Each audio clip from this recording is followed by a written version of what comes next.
नमस्कार दोस्तों। आज मैं आपके लिए रीजनिंग का एक चैप्टर लेकर आया हूँ जिसको सिलोजिज्म कहा जाता है और इसको हिंदी में न्याय निगमन भी कहते हैं।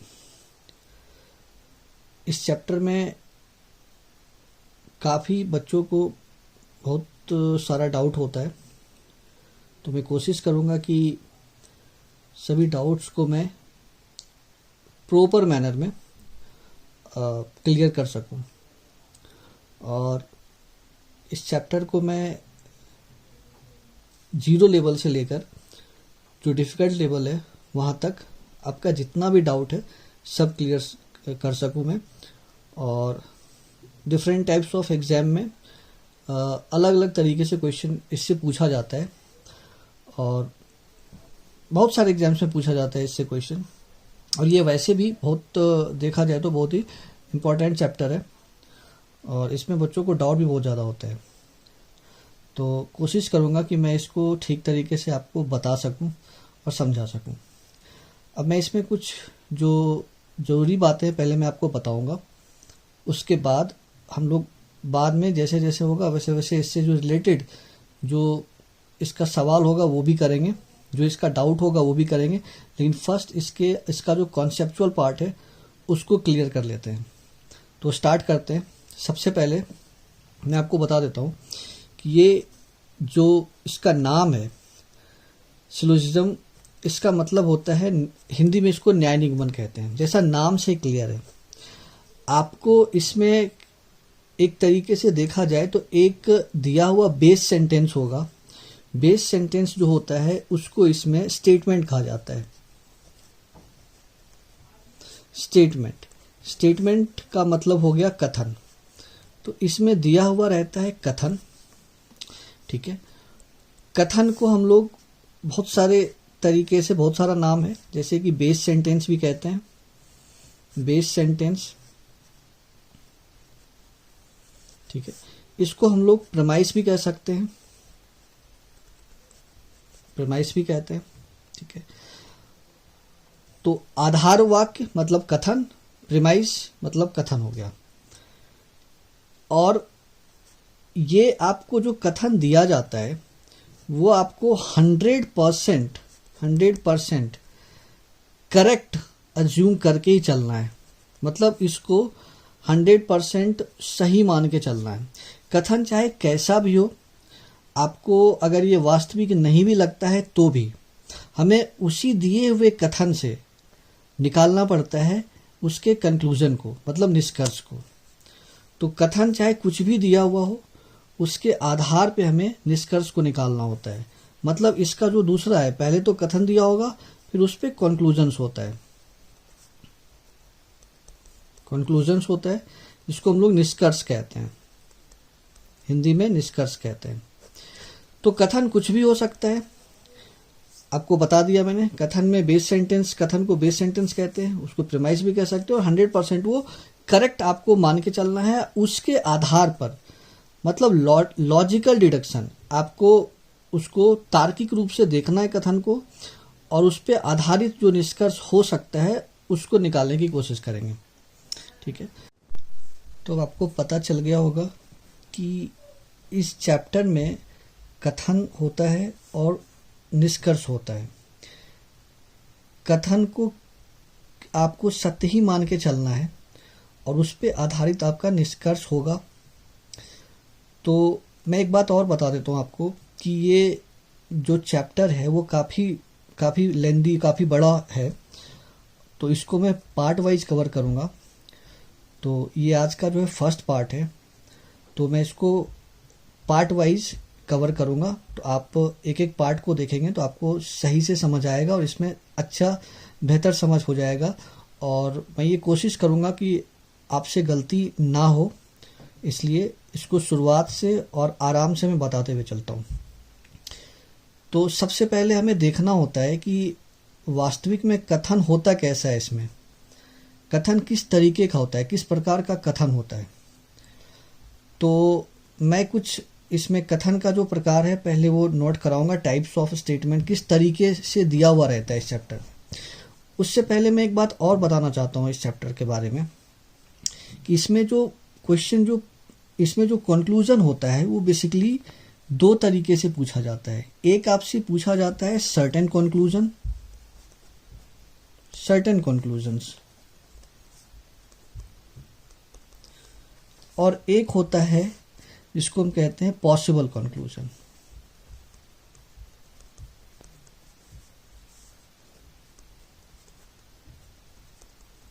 ठीक है, तो स्टेटमेंट तो कुछ भी दिया हुआ हो सकता है, लेकिन कंक्लूजन में एक सर्टेन होता है, एक पॉसिबल भी पूछा जाता है हमसे। तो मैं इसको अलग अलग तरीके से बताऊंगा। पहले हम लोग जो अभी डिस्कस करेंगे वो सिर्फ सर्टेन वाले को करेंगे, पॉसिबल वाले को मैं अलग से बताऊंगा, फिर दोनों को ज्वाइन करके एक साथ बताऊंगा। तो मेरा कोशिश ये रहेगा कि मैं आपको पूरी तरीके से समझा दूँ ये, और आप अगर इसका पूरा पार्ट वाइज अगर आप देखते जाओगे तो 100% मैं इस बात की गारंटी दे सकता हूँ कि आपको इसमें कोई डाउट नहीं रह जाएगा अगर आप समझ जाते हो तो। सबसे पहले हम लोग सर्टेन की बात करेंगे, सर्टेन कंक्लूजन को हम कैसे देखते हैं, फिर उसके बाद पॉसिबिलिटी की बात करेंगे। तो मैं आपको पहले बताता हूँ टाइप्स ऑफ स्टेटमेंट कैसा कैसा होता है इसमें।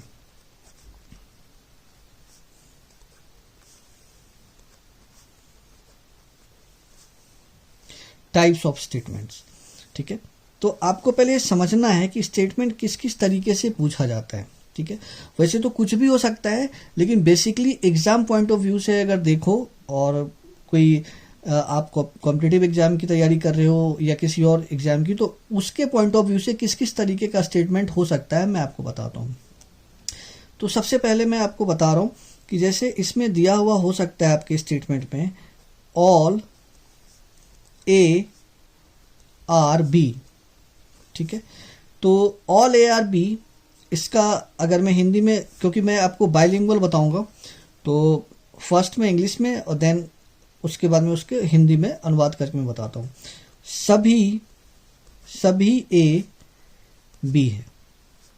ये मैं अभी टाइप बता रहा हूँ, सिर्फ इसका कैसे बनाना है, कैसे सॉल्व करना है वो मैं बाद में, पहले मैं सिर्फ टाइप को डिस्कस कर रहा हूँ। और आप आराम से, अगर आप मेरे वीडियो को देखोगे तो आराम से टाइप वाइज जैसे जैसे मैं बता रहा हूँ उसको देखना, पार्ट वाइज भी वीडियो को देखते जाना, 100% है कि समझ में आएगा। उसके बाद सम ए आर बी, इसको हिंदी में लिखते हैं कुछ ए बी है। ठीक है, उसके बाद नो ए इज बी। ठीक है, कोई ए बी नहीं है, ऐसा। फिर उसके बाद मैं पेज को टर्न कर लेता हूं ताकि आपको कोई डिफिकल्टी ना हो।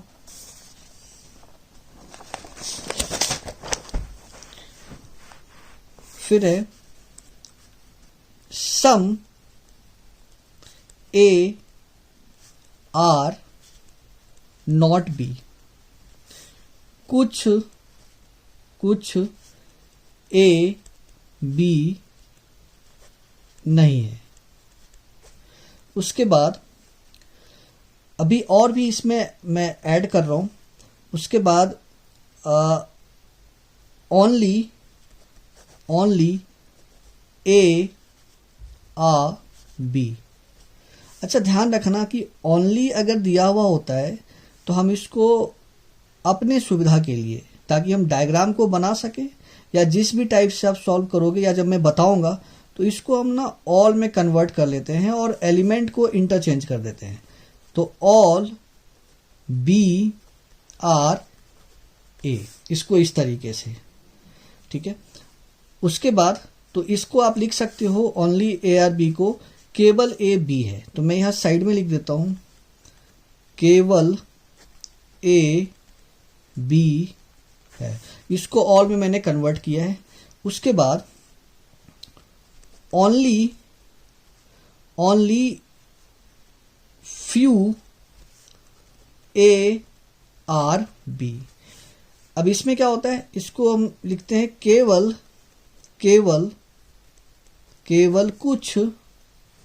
केवल कुछ ए बी है, और एक और होता है only a few A are B. इसका मतलब भी वही होता है, कोई खास फर्क नहीं है। बस मैंने इसलिए बताया कि कभी हो सकता है ओनली फ्यू दिया हुआ हो, कभी ओनली अ फ्यू दिया हुआ हो। लेकिन अगर मैं इस डायग्राम की बात करूं जहां मैं बताऊंगा, तो वहां इसके डायग्राम में कुछ खास फर्क नहीं पड़ता है। ये बेसिकली ये दोनों सेम ही है। केवल कुछ ए बी है, ऐसा। ठीक है, तो ये तो जो टाइप्स ऑफ स्टेटमेंट था वो मैंने आपको बताया, किस किस तरीके से पूछा जा सकता है स्टेटमेंट को। तो सबसे पहले जो मैंने थोड़ा सा मैं पेज टर्न करके बता देता हूँ क्या क्या मैंने आपको बताया है। तो मैंने आपको बताया है कि देखो, all A are B, some A are B, no A is B. उसके बाद आगे मैंने बताया, अब ध्यान ये रखना है कि जो ऑल ए आर बी है, इसको हम लोग यहाँ अफर्मेटिव सेंटेंस भी कह सकते हैं, और ये पॉजिटिव टाइप्स ऑफ स्टेटमेंट है। ठीक है, ये भी पॉजिटिव टाइप्स ऑफ स्टेटमेंट है। करेक्ट। मैं इसका बाद में बताऊंगा कि पॉजिटिव मैंने क्यों इसको बोला है, ताकि आगे जब हम इसको देखेंगे, जब इससे कंक्लूजन को फाइंड करने की कोशिश करेंगे, तो उस वक्त पता चलेगा कि पॉजिटिव नेगेटिव क्या है। नो का मतलब हो गया नेगेटिव टाइप ऑफ स्टेटमेंट। ठीक है, उसी तरीके से जिसमें भी नॉट आ गया, नो आ गया, लाइक अगर आप देखोगे सम नॉट, तो ये भी नेगेटिव टाइप ऑफ स्टेटमेंट है। ठीक है, ओनली के केस में अगर देखा जाए तो ओनली का केस जो है वो इधर पॉजिटिव और नेगेटिव हो सकता है, बाकी सब में वही केस अप्लाई हो रहा है। ठीक है, तो अब ये जो था कुछ मैंने आपको बताया कि स्टेटमेंट का टाइप कैसा होता है।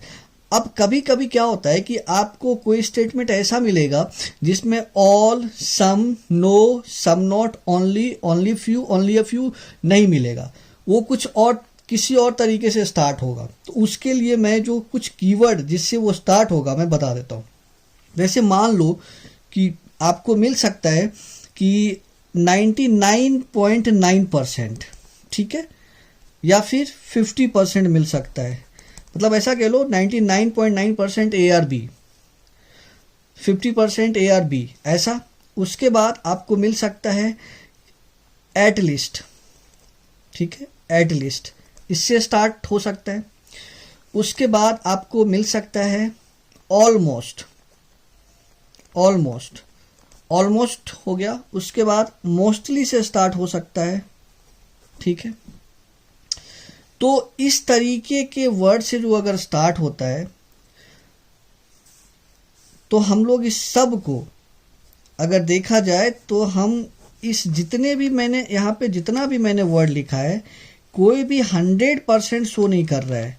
99.9% भी 100% नहीं होता है, एटलीस्ट भी नहीं है, ऑलमोस्ट भी नहीं है, मोस्टली भी नहीं है। और भी इस तरीके का वर्ड जो कि आपको ऐसा लगे कि उसमें 100% शो नहीं कर रहा है, तो उसको हम कन्वर्ट कर लेते हैं सम के फॉर्म में, मतलब कुछ के फॉर्म में कन्वर्ट कर देते हैं। ऐसा सोच कर देखो, अगर दिया हुआ है कि 99.9% ए आर बी, तो हम इसको बोल सकते हैं, सम ए आर बी, कुछ ए बी है, राइट।